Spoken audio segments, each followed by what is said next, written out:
Bismillahirrahmanirrahim. Hadza balaghun linnasi waliyunzaru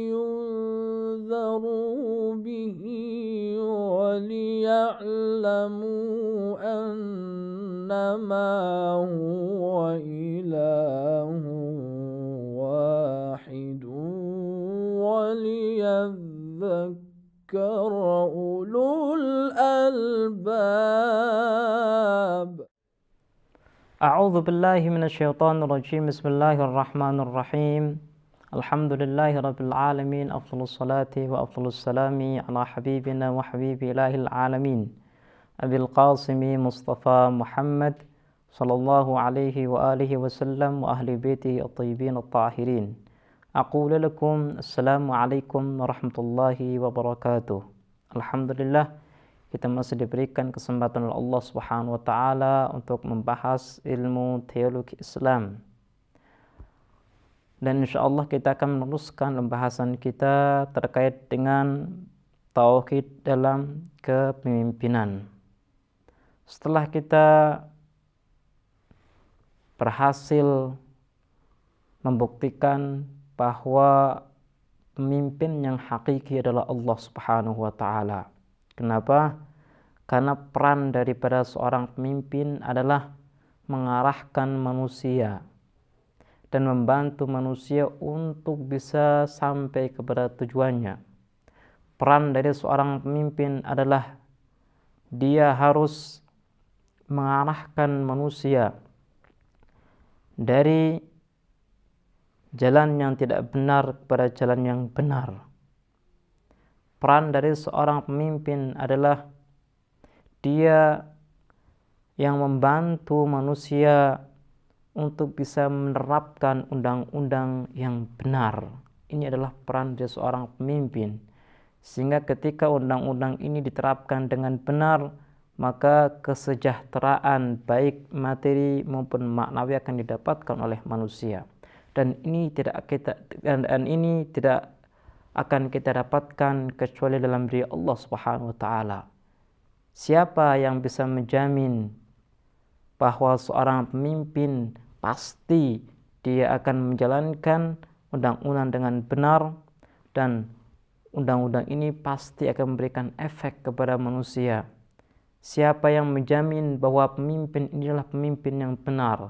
Pemimpin inilah pemimpin yang berpihak kepada maslahat, yang akan memimpin sesuai dengan keadilan, kecuali kalau seandainya pemimpinnya adalah Allah Subhanahu wa taala. Sehingga Allah Subhanahu wa taala dengan jelas mengatakan innal hukmu illa lillah, bahwa kepemimpinan, hukum itu hanya milik Allah Subhanahu wa taala. Kenapa? Karena ketika Allah Subhanahu wa taala menciptakan manusia, maka Allah memiliki tujuan. Dan tujuan ini tidak akan bisa terwujud tanpa ada seorang pemimpin. Ada zat yang akan membantu manusia untuk sampai kepada tujuannya. Dan kita tidak dapatkan kecuali pada diri Allah Subhanahu wa ta'ala. Kemudian pertanyaan yang paling penting adalah bagaimana kita memahami bahwa Allah Subhanahu wa taala adalah zat yang memimpin manusia. Bagaimana kita menerapkan tauhid ini dalam kehidupan manusia? Bukankah kita tidak bisa berhubungan secara langsung dengan Allah Subhanahu wa taala melewati materi?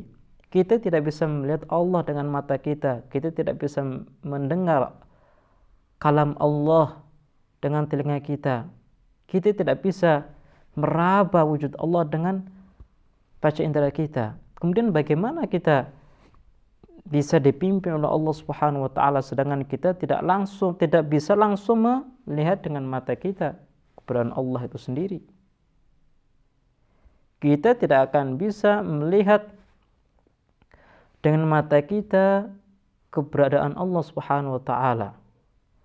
Kalau sudah seperti ini, bagaimana kita bisa menerapkan tauhid ini dalam kehidupan kita? Telah kita meyakini bahwa Allah adalah satu-satunya pemimpin kita, tapi bagaimana kita bisa hidup di naungan kepemimpinan Allah Subhanahu wa taala sedangkan kita tidak melihat dirinya. Kita yakin, tapi kita tidak langsung melihat, tidak langsung bisa berhubungan dengan dirinya. Seperti kita berhubungan dengan presiden, dengan lurah, bagaimana kita bisa mengaplikasikan konsep ini? Islam adalah agama yang sempurna. Islam mengajarkan kepada kita tauhid dalam kepemimpinan. Dan Islam pun menjelaskan bagaimana tauhid ini, bagaimana konsep ini itu bisa diterapkan dalam kehidupan manusia. Islam menjelaskan metode penerapan konsep ini dalam kehidupan manusia. Kalau kita membuka hadis-hadis Nabi, membuka ayat-ayat Al-Quran, Allah Subhanahu wa taala seringkali menjelaskan melewati Al-Quran atau melewati lisan suci Rasulullah sallallahu alaihi wasallam, dia memimpin manusia melewati para wali-walinya. Artinya Allah Subhanahu wa taala memberikan mandat kepada salah satu hambanya yang memiliki kapasitas untuk bisa memimpin manusia sampai kepada tujuannya. Allah Subhanahu wa taala menjadikan salah satu dari kita untuk bisa menerapkan undang-undang ilahi dalam kehidupan manusia. Saya contohkan satu ayat yang jelas-jelas menyatakan hal ini. Allah Subhanahu wa taala berfirman, "Innama walikumullah wa rasuluhu walladzina amanu." Allah Subhanahu wa taala dengan jelas mengatakan bahwa pemimpin kalian tidak lain kecuali Allah, Rasulnya, dan orang-orang yang beriman. Artinya Allah Subhanahu wa taala akan memilih salah satu daripada manusia untuk dijadikan sebagai pemimpin, dijadikan sebagai perantara antara dirinya dengan manusia. Kenapa? Karena mereka adalah orang-orang yang luar biasa, orang-orang yang sempurna, yang bisa langsung berhubungan dengan Allah Subhanahu wa taala, yang memiliki kemaknawian yang luar biasa. Sehingga apapun persoalannya, mereka bisa langsung bertanya kepada Allah dan Allah langsung menjawab. Karena untuk bisa berhubungan dengan wujud yang sempurna harus memiliki kesiapan, kemampuan. Kemampuan itu bisa dihasilkan dengan kesucian. Sehingga orang-orang yang berhubungan dengan Allah Subhanahu wa taala, yang bisa langsung mendapatkan jawaban dari Allah Subhanahu wa taala, dia harus suci. Dan ini kita dapatkan dalam nabi, dalam rasul, dan orang-orang yang beriman. Jadi bagaimana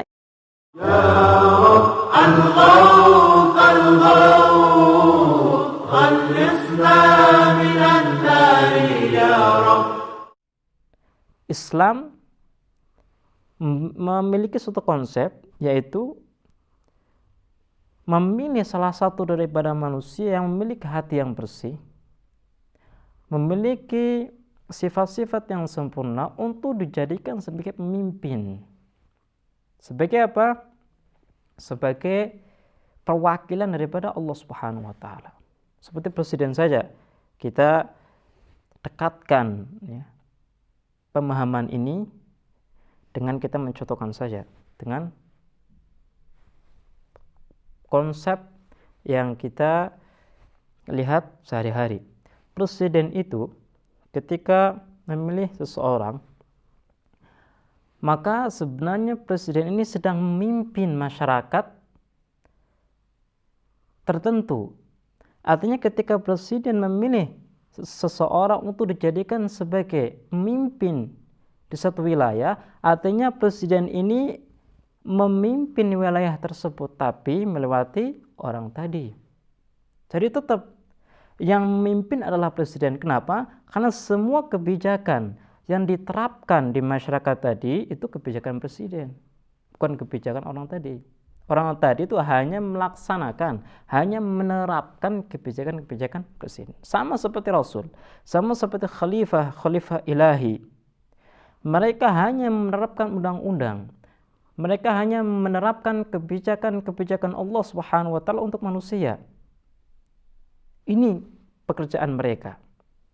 Seperti tadi kita contohkan presiden dengan bawahannya. Bawahannya itu menerapkan kebijakan presiden. Sehingga presiden ini memimpin mereka. Dan orang tadi adalah pemimpin yang ditunjuk oleh presiden. Allah juga sama. Allah Subhanahu wa taala memimpin manusia, tapi tidak secara langsung. Kenapa? Karena kebanyakan manusia tidak bisa langsung berhubungan dengan dirinya, karena manusia ini banyak maksiatnya. Hatinya belum bersih sehingga belum bisa langsung bisa berhubungan dengan Allah Subhanahu wa taala. Tapi karena di antara manusia terdapat seseorang yang memiliki kemampuan, kapasitas dari sisi sifatnya, dari sisi keunggulan, sisi maknawinya, sehingga Allah Subhanahu wa taala memilih orang ini untuk dijadikan wakil, untuk dijadikan sebagai wasilah, untuk dijadikan sebagai orang yang akan menerapkan undang-undangnya di kehidupan manusia. Sehingga kita dapatkan dalam ayat Al-Quran, Allah Subhanahu wa taala memberitahukan kepada para malaikat bahwa dirinya akan melantik seorang imam, seorang pemimpin dari kalangan manusia untuk umat manusia. Kemudian para malaikat bertanya kepada Allah, "Wahai Tuhanku, kenapa engkau menjadikan makhluk yang memiliki potensi untuk berbuat kerusakan engkau jadikan sebagai pemimpin?" Allah Subhanahu wa taala menjawab, ada sesuatu yang kalian tidak ketahui yang ada dalam diri manusia. Manusia adalah satu makhluk yang bisa melebihi malaikat. Manusia memiliki kesempurnaan yang akan bisa melebihi malaikat. Sehingga kalau kita lihat di sejarah Islam, kita lihat di ayat-ayat Al-Quran bahwa Rasulullah SAW adalah sosok yang diagungkan oleh para malaikat. Malaikat bangga dengan bisa berkhidmat kepada Nabi SAW. Jadi metode yang dimiliki oleh Allah Subhanahu wa taala untuk bisa menerapkan undang-undang adalah memilih salah satu dari kita yang tentunya dia itu maksum, artinya tidak mungkin akan berbuat salah. Dia adalah suci untuk bisa menerapkan undang-undang. Dengan pengertian ini, dengan penjelasan ini, maka kita bisa memahami bagaimana tauhid dalam kepemimpinan bisa diterapkan dalam kehidupan manusia. Ketika kita meyakini bahwa Nabi adalah seorang pemimpin, pada dasarnya kita sedang mengakui bahwa Allah adalah pemimpin kita. Kenapa? Karena kita meyakini bahwa Nabi adalah perantara. Nabi adalah suruhan Allah Subhanahu wa taala. Allah adalah yang menyuruh Nabi. Allah yang memiliki kebijakan, bukan Nabi yang memiliki kebijakan. Sehingga dalam ayat Al-Quran Allah Subhanahu wa taala dengan jelas berfirman, wa ma yantiqu 'anil hawa in huwa illa wahyun yuha. Nabi itu kalau sudah berkata, maka perkataannya adalah wahyu. Dia tidak akan mengeluarkan satu statement, satu kebijakan kecuali statement dan kebijakan ini dari Allah Subhanahu wa taala. Lihat. Kalau kita gabungkan ayat-ayat Al-Qur'an, kemudian hadis-hadis Nabi, sejarah, maka kita bisa memahami bagaimana Islam memiliki satu konsep yang luar biasa. Satu sisi memiliki konsep tauhid dalam kepemimpinan. Kemudian Islam juga memberikan solusi.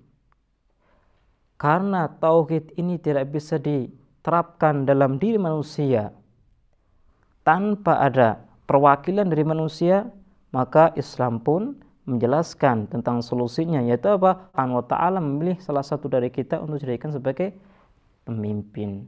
Dan pemimpin ini bukan pemimpin yang independen, artinya pemimpin ini dimiliki dia sendiri, enggak.